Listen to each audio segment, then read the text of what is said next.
Hello YouTube, my name is Agent Omega, and I do things. We are back today with some Nature's Beauty. So before we begin, I am trying an experiment. My computer and all that stuff is actually in the same room as the air conditioner, and because of course it's summer and we're just starting to get into the really hot stuff. I think it's supposed to be like 80 or 90 today, or 85 or 90 today. I've got to keep that going or else I'm going to boil alive while I record stuff. So I'm going to give that a shot today. Hopefully, with the magic of audio processing, I can either get rid of that or, maybe it's just not that big an issue to begin with, if the mic gain is set correctly.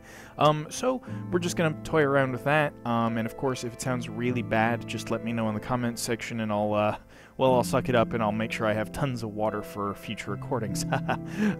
So that's about it for there.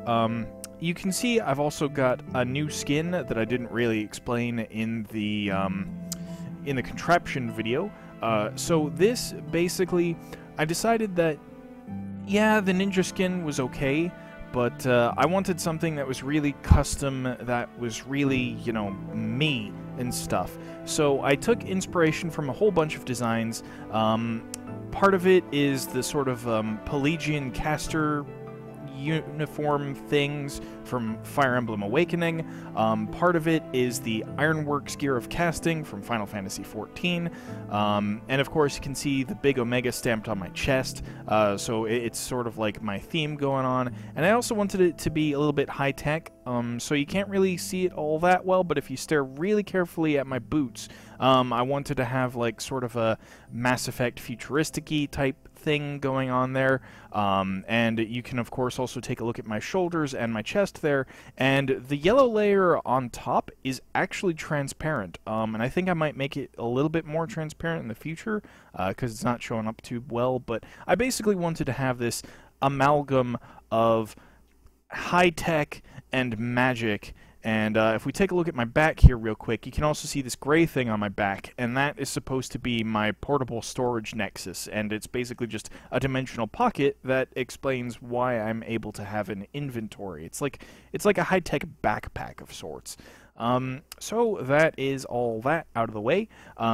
I did a little bit of work in Nature's Beauty. As you can see in the upper right-hand corner, we have the Antique Atlas now, so I've gotten rid of Journey Map. I've taken the liberty of marking both the house and the mine. Spawn is somewhere over here, I think. So when this world inevitably becomes downloadable, you'll basically just head southwest and you'll find the swamp and the mine. And when I do make that available for download, I'm going to put this atlas somewhere in this house. So you'll be able to see all the waymarks and stuff and find everything. And I'll also basically unequip all of the equipment I have and, put that all places so you can have access to every single little thing that I've done in this series. You can also see that I've made a furnace, and I also did get some flint. It turns out that I was just incredibly unlucky breaking down gravel. So I have 8 flint. 4 is enough to make the Pulvus, as you can see. But unfortunately, what I don't have is sandstone. And it can be any sort of sandstone, but I haven't found it yet. And I know you can make sandstone from sand, but by the same token, I don't really want to use like all of that sand over there just to make sandstone. So we're gonna have to go on a bit of a trek, and that's also what the focus of this episode is going to be today. I want to go exploring. I want to find some like really cool caves, because I confirmed that in the Quark mod there are those crystal things that I was talking about a few episodes back, and I really want to get my hands on some of this yellow cave crystal, and unfortunately it's not craftable. It's only spawnable in those caves. Maybe we'll mix in some orange as well, just to make sure that it's not getting a little bit too samey, but we need to find one of these caves first. I'm not really sure where that is. So basically my 2 objectives right now are to find a beach where there's like way more sand than just this. Because, we're living here for a while. We don't want to deterrain all of this stuff. just for, like, a small ore doubling gain. Nah, we want to go out someplace where there's a lot of sand, so either a beach or a desert. And we also want to keep a lookout for those caves. And I think, if I recall correctly, in Wells' video, it was a surface cave that he went into. Let's check the food real quick. We've got tons of apples. Let's get a few more. I really need to change the shortcut for that map, though, because...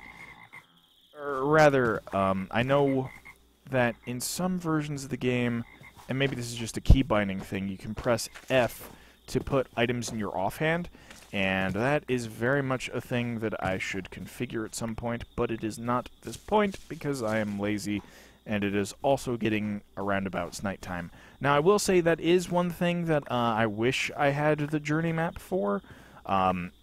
I knew exactly what time it was at all times, so I might craft up a clock. I think I have some gold. I don't really need a clock. It can't hurt. The other thing is, if I'm going adventuring, I am going to want to make some armor, so even though I don't have the Pulvus, I really should go ahead and do that. So I'm going to go ahead, sleep real quick, make some of that armor, and then we will catch you in the next clip.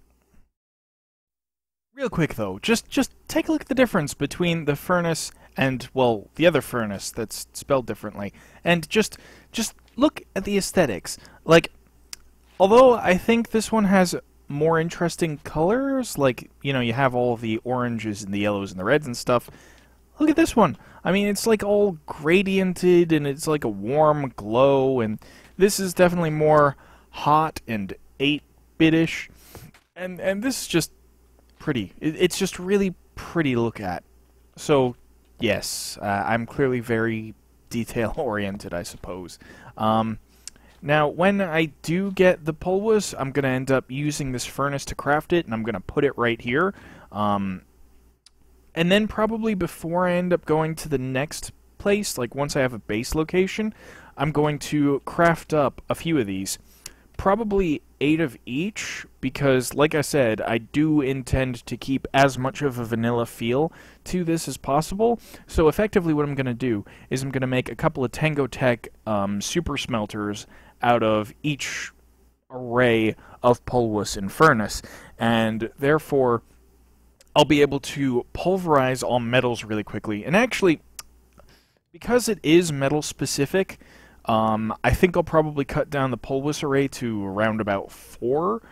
So we will have some speed up, and I also know that the Furnace and Pulvus can be upgraded with both speed upgrades and efficiency upgrades. So basically, like, see how the energy just ran out despite the fact that it wasn't actually smelting anything? You can put in upgrades that will basically store residual heat, and that will make these things far more efficient. So we'll still be able to do all the automatic stuff from my contraption video, but we'll basically be consuming less fuel, so hopefully I'll have to burn less wood, and that'll be really nice. Once again, though, I will still keep the whole the hopper output, because I know these can also be configured to automatically input and output, but again, because I'm trying to simulate redstone power usage, I want to be able to put in things with hoppers and, like, manually control that sort of system. So that is that. I guess since I'm back, I will just craft this on screen. I have been thinking that I'm going to want to make an enchanting table relatively soon-ish. Okay. Helmets are going to be 5, so I'm going to need 3 more of these. That is 4. Way to go there.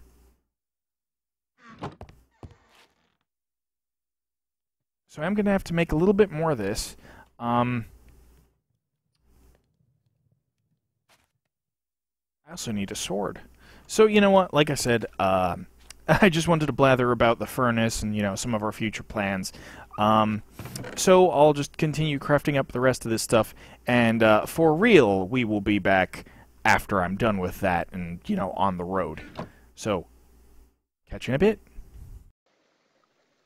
Hey guys, we're back. So as you can see, I've ventured sort of south by southwest from the base, and I've encountered this ocean area, and I spotted this little sandbar island type thing just kind of out in the middle, and I thought to myself, you know what, that's a good source of sand. I don't really think the natural terrain will be too upset if I just get rid of this top layer, but then I noticed there was this little hole down here, and I came down, and yep. So I heard the Enderman, and, well, clearly he's there. We've got armor. The attack difference between the swords is enough to probably switch now.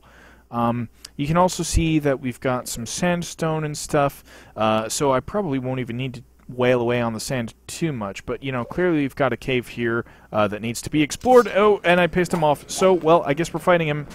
Yep, I guess we're fighting that guy now. Hello? Come on. Nope. You just gonna stay down there, hey chap? Alright, in that case, what I'm gonna do is this, and then he can't really get me here. Oh, yes he can. Yes he can. Oop. Okay, so he's just gonna stay down there. I'm okay with that.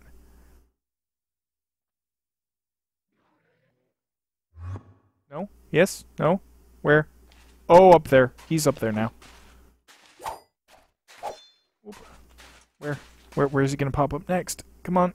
Come on. You know, that's just really my luck with Endermen. They always just disappear on me. And, oh, he's over there. Yep, come on. Come on. Re-aggro. Get over here. No, see, they just really don't like me. Even when I try to piss them off, they just go away.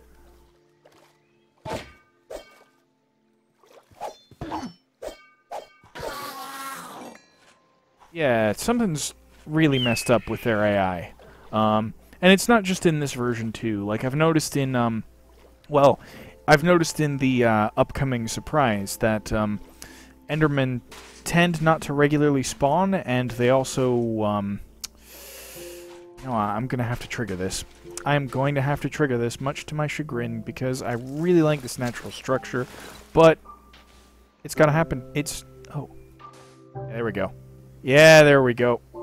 Let's see just how far down that all goes. And, go ahead and hollow that back out, because I really wanted to see what was in that cave, besides all the sandstone and stuff. It is also getting dark, so it'll probably be safer for me to hole up inside this cave, rather than doing anything else.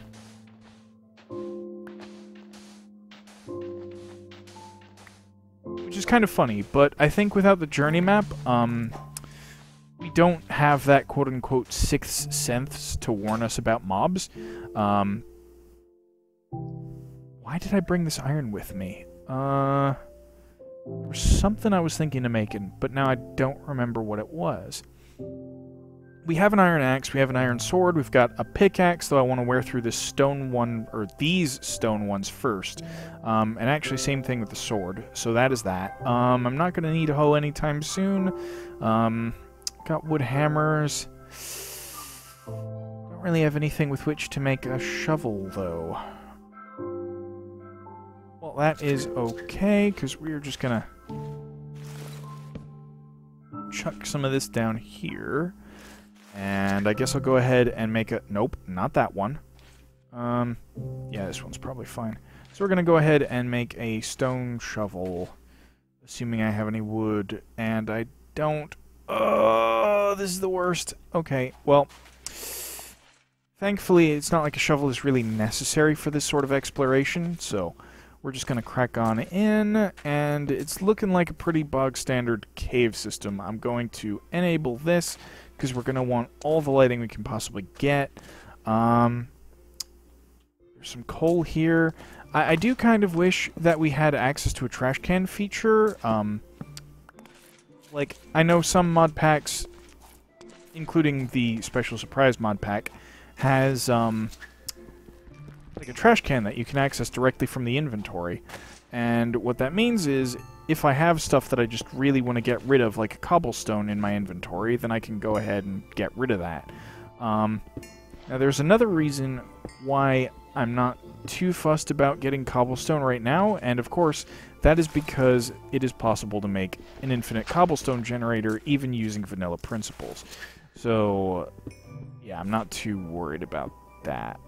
We don't really have any way to make infinite amounts of lava, so don't expect me to be using a whole lot of obsidian in builds. Probably just get enough to get us into the nether, and that'll be about it. Maybe for use with some immovable block type contraptions. But I suppose, you know, I should really gather some of the main objective, and of course that is the sandstone here. I really want to keep all of these eggs. I also really want to keep those pumpkin seeds. What I don't need is snail shells.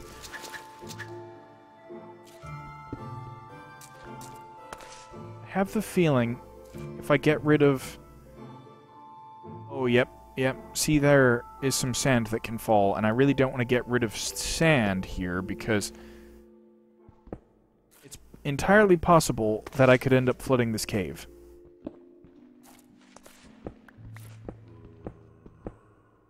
Ball sacks. Oh, yep. All right. Well, yep. I could just end up doing that then. That's not good. No, stop it. See, I really like the whole waterfall thing, but dang, is this really inconvenient. Alright, we'll just chuck some sandstone back up in here, cut that flow off for now.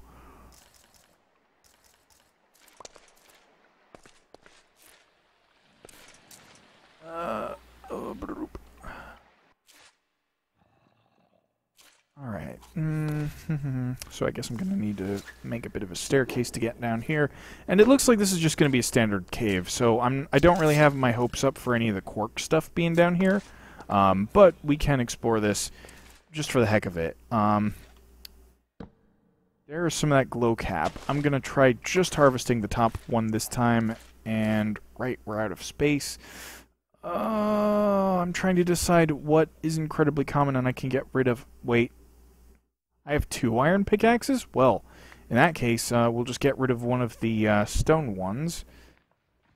And that'll be that. Stone pickaxes are theoretically infinite anyway, so I'm not really too worried about that. And see what I mean? Zombies, they can only really come from one direction when you're underground. You can't really get ambushed, and I think I just saw an Enderman sparkle over there.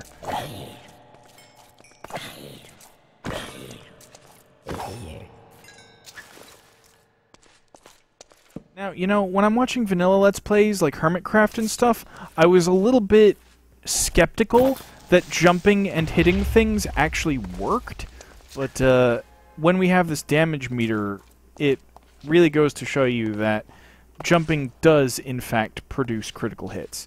And that is a really nice thing to know. Just a quick tip for those of you watching. Now, it looks like this loops back in on itself a little bit, and one thing that both annoys me and, like, is okay about the Antique Atlas is that,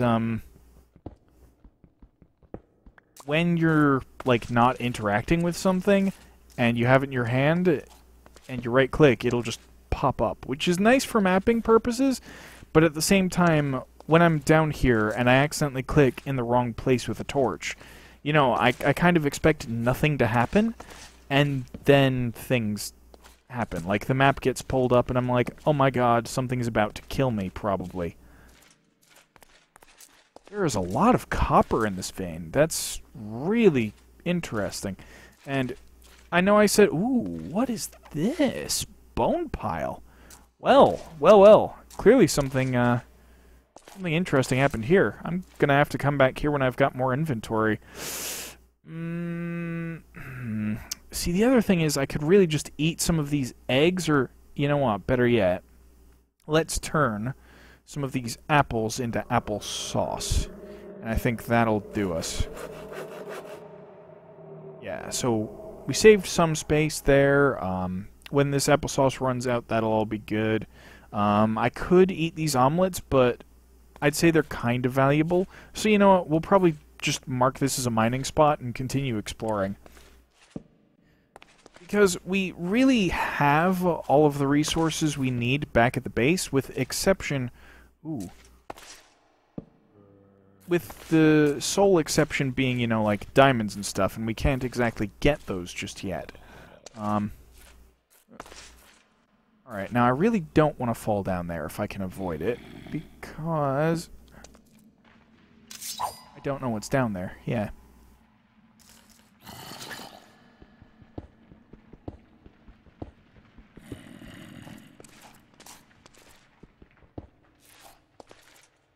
Now, I will say that, A, I'm impressed I haven't died yet at all in this playthrough. I think that means I've gotten better at Minecraft than the last time I played any sort of vanilla survival, like, alone. I should really be calling this, like, Vanilla Plus, because that's what it is, but, the thing is, I've been playing the, Super Secret Special Surprise for so long that I've gotten used to, like, moving really quickly, and I already have really good armor and weapons over there, so I'm practically invulnerable. Here, I need to be, like, really incredibly careful, and there's a cave up there that I think I want to explore. Oop.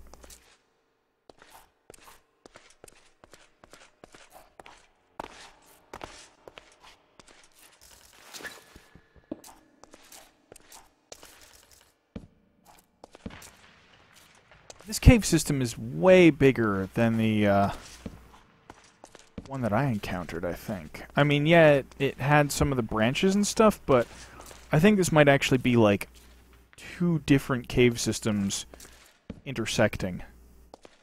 Because we were just getting a lot of branching factor here. Yeah, so... guess we'll go down here next.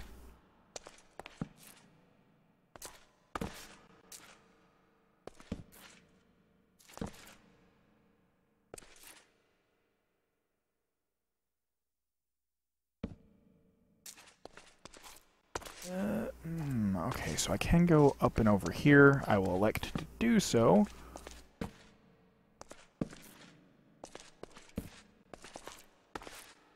Now the thing is, I totally know that by doing this in this section... Whoop! And I was just talking about how really good I was being at not dying and stuff. Well, that serves me right. Yep. Need to check my 6 more frequently. That is really frustrating, especially since now, well, I've got nothing. I don't even have the atlas. So let's really quickly check what time it is. Sun is rising.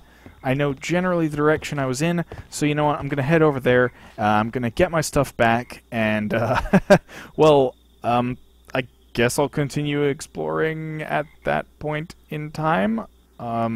I'll probably pop back when we have something actually interesting to look at, besides, you know, just caves. But at the very least, I definitely want to get that sandstone back, because then I could make a Pulvus, and then I could go back to exploring the cave that's, you know, down beneath our base. So, with that, I will catch you in a bit. Okay, guys, we are back here in the cave. Now, reason I popped back, I just wanted to interject that, thankfully, this pack is a bit like other Feed the Beast packs. I mean, I know this one isn't Feed the Beast, but it's like other modded packs in that we have a gravestone.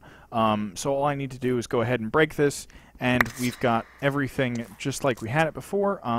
Unfortunately, as with gravestones, they're a little bit annoying because they don't always pick up everything you had, specifically like that. Gonna head and switch that, get rid of this andesite, because I really don't, well, although I don't need the andesite, I like andesite. We'll probably worry about that later. I don't think we need to worry about creepers from behind this time. I think there was probably one, like, hiding in here or something like that that I didn't notice. I'm just gonna collect myself a little bit. Thankfully, because of the grave stuff, it looks like we haven't lost anything super important. I do have that sand and sandstone. Yeah, I don't think I've lost anything super important. So we are good to go? Question mark?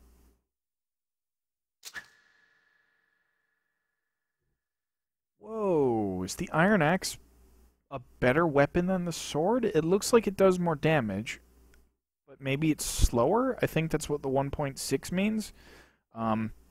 So I guess I'll keep that in mind as I keep spelunking. I'm gonna want this because, you know, mobs will spawn more at night, even if that doesn't affect spawn rules down here. And yeah, so I just wanted to share that. So if you end up playing Nature's Beauty and you die, you don't really have to worry too much about losing all your items. They won't despawn. They'll all end up in the chest. So, well, a little caveat to that. If there are multiple creepers, it is theoretically possible for one creeper to kill you and then the next one to destroy your grave zone. So be careful when you're fighting multiple creepers, you know, just to keep that in mind. But other than that, you know, your items are all perfectly safe. So I'm going to keep exploring, and I will catch you up when I've either, you know, exited the cave and found something cool, or if I've thoroughly explored the rest of it. But as you can see, you know, we've got the sandstone back, we've got some sand, so we can make that Pulvus now. And I will catch you guys in a little bit. Alright guys, we are back. I did a little bit more exploring of that cave, but there wasn't anything particularly exciting to see. Then I returned to base, made the Pulvus, and right now it's grinding up some of the iron ore that I have, so we've got some good ore doubling going on. But then I decided I was going to really explore because that was the mission of today's episode, and I was starting to go west from the base because, you know, I thought maybe we could find some landmass out there, but then I noticed this looming sort of shadow off in the distance to the north by northwest, I think. And so I wanted to check it out because it looks like we've got some extreme hills going on over there. And I know some cool stuff happens underground in that sort of biome type, I think. So I wanted to check that out, get some mapping done, and it just looked really cool from the distance. I don't know if it's because I was in the swamp or if there's like some sort of a general sort of fog of war type thing going on over there, but it just looked really cool, and I had to check it out the second I noticed it. It looks like we do have some of the same structures, like we've got this andesite here, which I think is supposed to be some sort of a meteorite. Oop. I don't want to be exploring any more caves right at this very moment. I thought for a moment that I saw like a village or some birch peeking out over the place, but that was a bit of a hallucination, I suppose. Ooh, hold the phone. What is that? That looks like a really nice natural-looking cave over there. I guess we shall go in and explore it. It doesn't look nearly as scary as that one does, though that may also be... Nope, that's definitely a bona fide cave. It's not a lighting bug or anything. You can see we've got some pumpkin stuff over there. I actually have some pumpkin seeds in my inventory, so it's not like we need them, but maybe if I have inventory space on the way back, I'll grab some of those. Let's see if there's anything interesting in this cave. Forest garden. Whoa.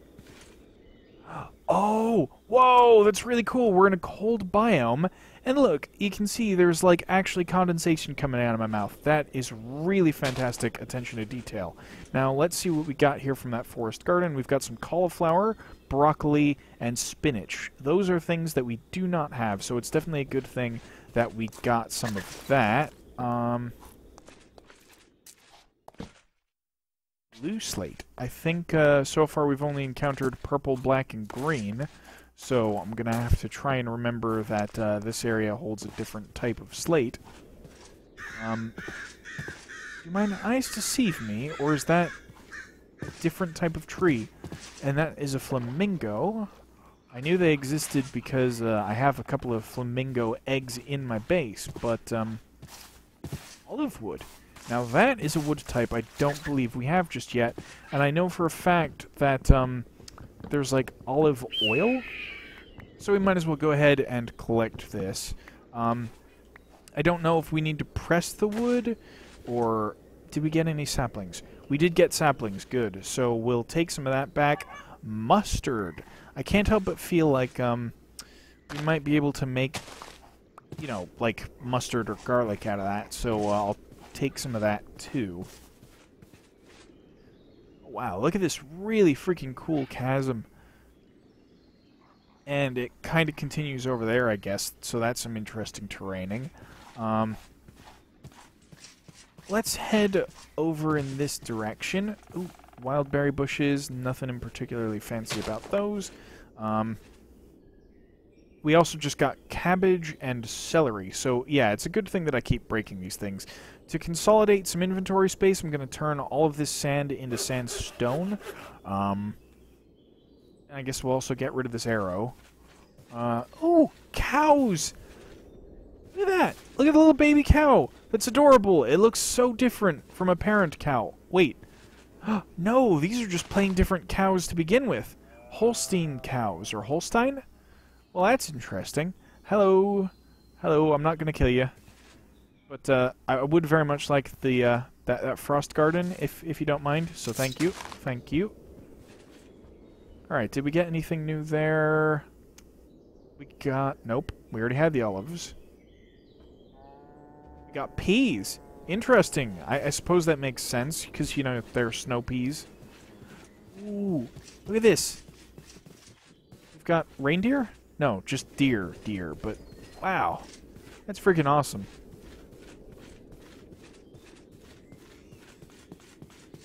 And it looks like we've got a strange structure over here besides the meteorite, so we can check that out.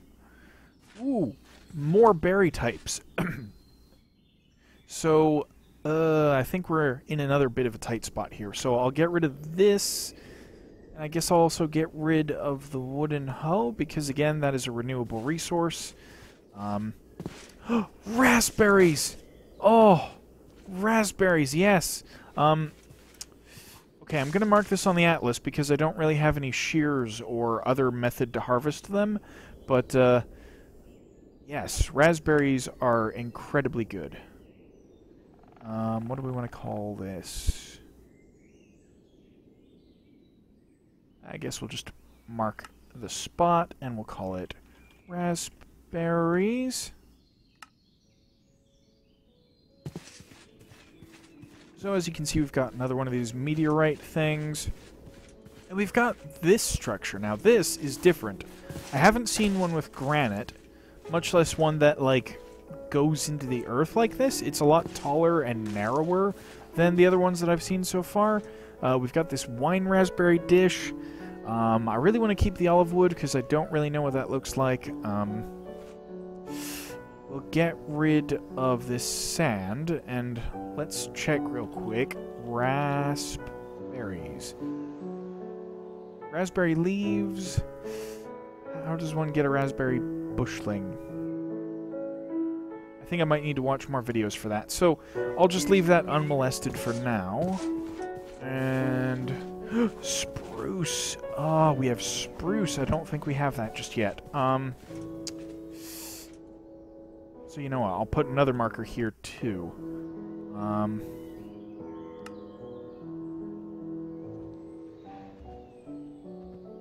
Actually, you know what?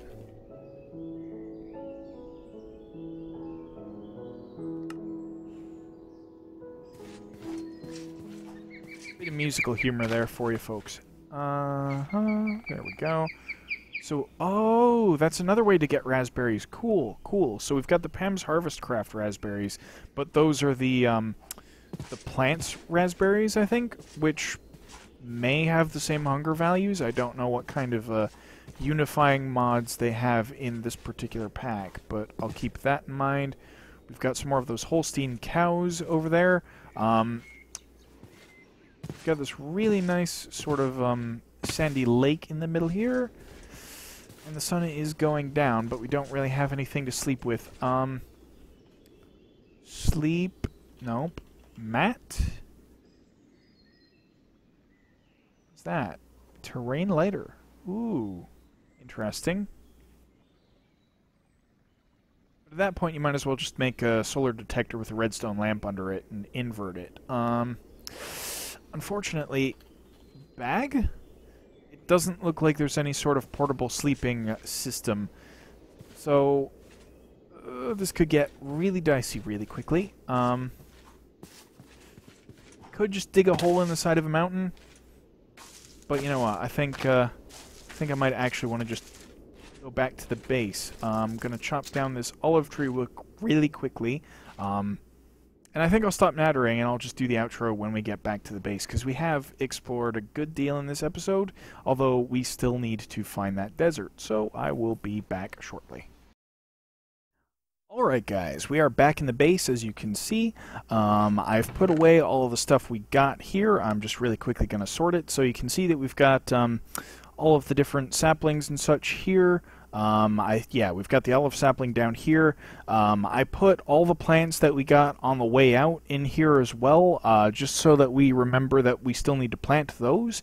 I've been kind of reserving this strictly for things that we've already gathered and can just outright use, although I don't know why the iron berries and horsetail are up here, because they aren't things that we harvested.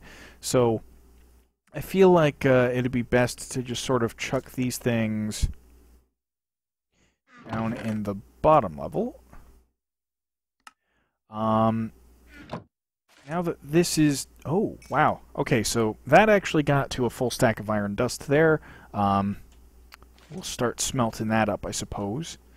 The other thing that I found on the way back were these rustic bees. So that means that we can actually go ahead and use this apiary. I have no idea exactly how it works, but that means that we can start making honey. So that's really good. We've also got this portable crafting bench. I don't know if I went over that in an earlier session, but now we can craft things on the fly. Really quickly, just wanted to show you where we got to during the daylight hours. So we managed to make it all the way over here. The base is over here. And I did that all, you know, on foot.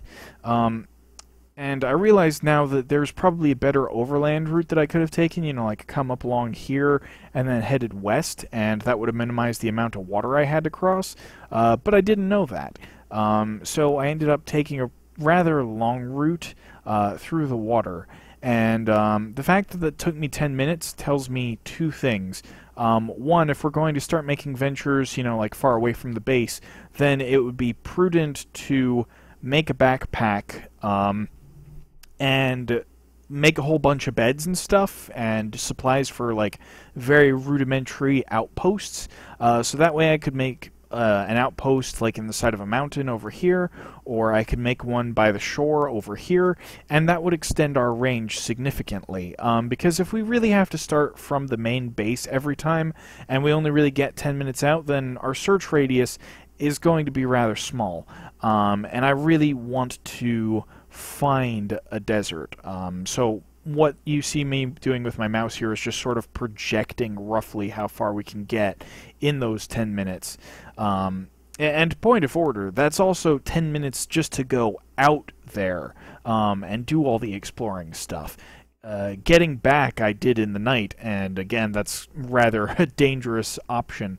But that is sort of what we're going to do next time. We're going to build all those beds and temporary base supplies and that sort of thing, and we're going to continue the exploration. But I think we did a whole lot in this video, so good amount of progress. Definitely looking forward to hopefully next week's, assuming all of my schedule goes well. So I hope you enjoyed this video. If you liked it, please leave a like. If you have any comments about either the sound or the content, or anything you'd like to see in particular, please leave that down in the comment section. And if you're new to the channel, as always, please click that subscribe button and click the bell for notifications if you really want to be notified. So with that, I will catch you all on the flip side. Thanks for watching, everybody.